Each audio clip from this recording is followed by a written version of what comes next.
Hello everyone, my name is Milap Gupta and you are watching me on my YouTube channel English with Milap. दोस्तों, आज के इस video lecture में हम सीखेंगे कमाल के WH फैमिलीज, कुछ ऐसे वर्ड्स जिनको हिंदी से इंग्लिश में ट्रांसलेट करते समय, वो भी इंटरेगेटिव सेंटेंस के अंदर, हमें बहुत ज़्यादा दिक्कतें आती हैं। तो सबसे पहले आप देखिए, यहाँ पर हमने लिखा है heading WH family words in simple sentences, जो कि बहुत ज़्यादा वांटेड है। यानी कि स्टूडेंट्स अक्सर इनकी इंग्लिश ढूंढते रहते हैं, कभी डिक्शनरी में ढूंढते हैं, कभी इधर उधर वीडियोस देखते हैं, तो उनको ये आइडिया नहीं लग पाता कि ऐसी अगर हिंदी आए तो उसको इंग्लिश में कैसे ट्रांसलेट करें। तो बड़े ध्यान से वीडियो को देखिएगा। ये वीडियो लेक्चर नंबर 18 है। अगर आपने हमारी प्रीवियस वीडियो लेक्चर्स नहीं देखी है तो आप इस चैनल की प्लेलिस्ट में जाके सभी वीडियोस देख सकते हैं। वहां पर मैं लगातार कॉन्टिन्यूसली WH फैमिलीज को एनकाउंटर कर रहा हूँ, राइट। तो सबसे पहला देखिए आप सेंटेंस यहाँ पर, क्या क्या।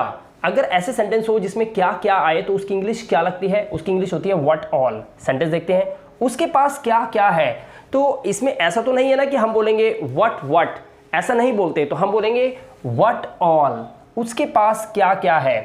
एक चीज आपको ध्यान रखनी है कि जो भी WH फैमिली होती है उसका जब हम आंसर देते हैं तो उसका एक पर्टिकुलर वे होता है कि किस वे में इसका आंसर देना चाहिए। फॉर एग्जांपल, अगर हम किसी से क्वेश्चन पूछते हैं व्हाट में, तो उसमें हमें प्रोफेशन बताना होता है, पेशा। जैसे मैं बोलूँ व्हाट आर यू, तो आप बोलोगे आई एम अ स्टूडेंट, तो आपने एक प्रोफेशन बताया जिससे हम पैसा कमा सकते हैं। तो व्हाट के केस में हमें ऐसा करना होता है सिंपल सेंटेंसेस के अंदर।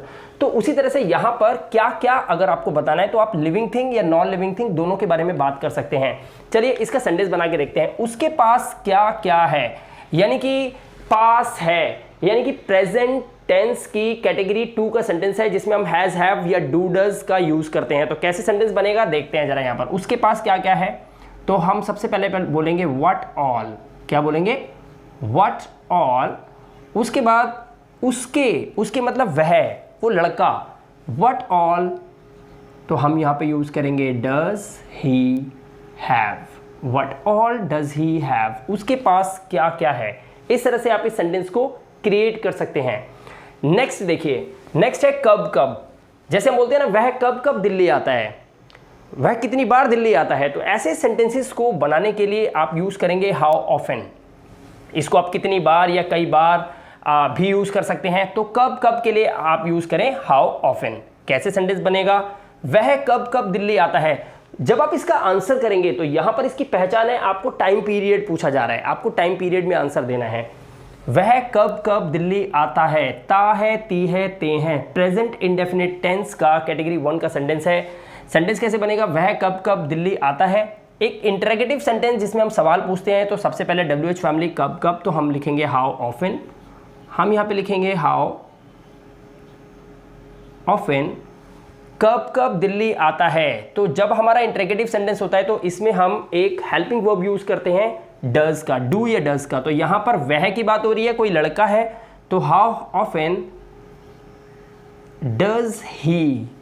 अब यहां पर हमें चाहिए verb, does he come to Delhi, वह कब कब दिल्ली आता है, और यहां पे हम लगाएंगे क्वेश्चन मार्क।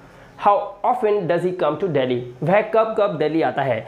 जब आप इसका आंसर करेंगे तो आपको टाइम पीरियड बताना होगा। जैसे मैं बोलूं कि वह हर महीने की 10 से 12 तारीख के बीच में दिल्ली आता है, इस तरह से आंसर देंगे। तो एक टाइम पीरियड आपने बता दिया कि 10 से 12 तारीख के बीच में। मैं ये भी कह सकता हूं कि वह हर साल जनवरी और फरवरी में दिल्ली आता है। तो यहाँ पर आपने एक लंबा टाइम पीरियड बता दिया। तो टाइम पीरियड बताने के लिए कब कब का यूज़ किया जाता है। कब कब अगर आप बोलेंगे या पूछेंगे किसी से तो उसमें आपको आंसर में टाइम पीरियड या तो बताना होगा या आपको सुनने के लिए मिलता है। तो हाउ ऑफन का यूज़ इस तरह से यहाँ पर किया जा सकता है। नेक्स्ट देखते हैं किस तरह का, या फिर आप बोल सकते हैं किस प्रकार का। ऐसे सेंटेंसेस को बनाने के लिए वह किस तरह की कार है। कई बार कुछ चीज़ें हम देखते हैं और देखकर हम सोचते हैं कि ये किस तरह का पेन है, ये किस तरह की गाड़ी है। तो किसी चीज़ को देखकर जब अजीब व गरीब लगती है तो हम ऐसे वर्ड का यूज़ करते हैं विच टाइप ऑफ। वह किस तरह की कार है, तो कैसे सेंटेंस बनेगा? किस तरह की कार। पहले इस पूरे टॉपिक को आप उठा के लाएंगे, किस तरह की कार। तो आप कैसे इंग्लिश बनाएंगे? विच टाइप ऑफ कार, हो गया ना, किस तरह की car, which type of car. उसके बाद हैं के लिए आप लगाएंगे इज, और फिर आप लगाएंगे दिस। अब यहां पर एक बात याद रखनी है, ये लड़के के लिए नहीं लगा हुआ, वह किस तरह की कार है किसी वस्तु के लिए लगा हुआ है। और आपको पता है वह दूर की चीज के लिए बोला जाता है तब यहां पर दिस नहीं, आप क्या लगाएंगे यहां पर, आप यहां पे लगाएंगे दैट। तो आपका सेंटेंस होगा which type of car is that, वह किस तरह की कार है। अगर मैं बोलूं यह किस तरह का पेन है, यहां पर था वह तो हमने दैट लगाया। अगर मैं बोलूं यह किस तरह का मार्कर है तो मैं बोलूंगा which type of marker is this, तो मैं दिस का यूज करूंगा। क्लियर हो गई बात? ओके।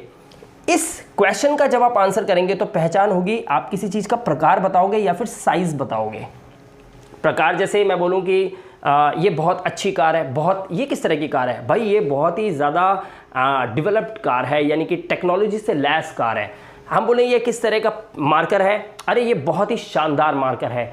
तो हमें क्या बताना होता है, हमें प्रकार बताने होंगे उसके, या फिर हमें उसका साइज भी बताना पड़ सकता है। ठीक है, ऐसे सेंटेंसेस को हम इस तरह से बनाएंगे। अच्छा, मैं बोलूँ आपका जन्मदिन कब है तो मैं बोलूँगा व्हेन इज़ योर बर्थडे। लेकिन मैं बोलूँ आपका जन्मदिन कितने बजे है तो आपको व्हेन का यूज़ नहीं करना है, आपको बोलना है एट व्हाट टाइम। तो कैसे यूज़ करेंगे कितने बजे के लिए, एट व्हाट टाइम। ये समय के लिए आता है, इसमें आपको एट लगाकर और एग्जैक्ट टाइम बताना होता है आंसर के अंदर। तो ये इनकी पहचान मैंने यहाँ पर ब्लू कलर में लिखी हुई है। ठीक है, सेंटेंस देखते हैं, एट व्हाट टाइम। ठीक है, तो आपकी यहाँ से देखिए आपकी अगली क्लास कितने बजे है। मैं आपसे पूछूं कि आपकी अगली क्लास कितने बजे है तो कैसे इंग्लिश बनेगी, कितने बजे। तो आप पहले लगाएंगे at what time, at what time. उसके बाद यहां पर है लगा हुआ है, प्रेजेंट की कैटेगरी का सेंटेंस है, एट व्हाट टाइम इज।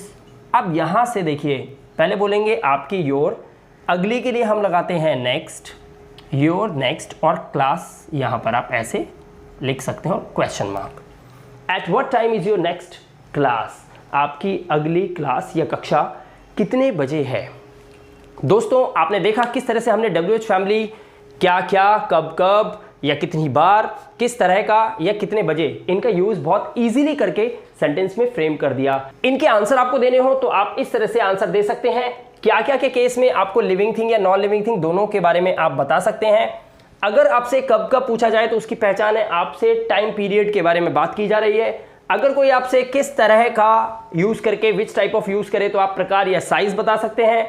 अगर कोई पूछे एट व्हाट टाइम तो बहुत ही सिंपली उसको एट लगा के आप एग्जैक्ट टाइम बता सकते हैं। जैसे at what time is your next class, तो मैं बोलूंगा माई नेक्स्ट क्लास इज, और फिर मैं लगाऊंगा eight, is eight 10 o'clock, 9 o'clock, 7 o'clock, 8:30, इस तरह से आप बता सकते हैं। दोस्तों वीडियो कैसा लगा कमेंट करके जरूर बताइएगा, वीडियो को लाइक और शेयर जरूर कीजिएगा अगर आपको वीडियो पसंद आया हो।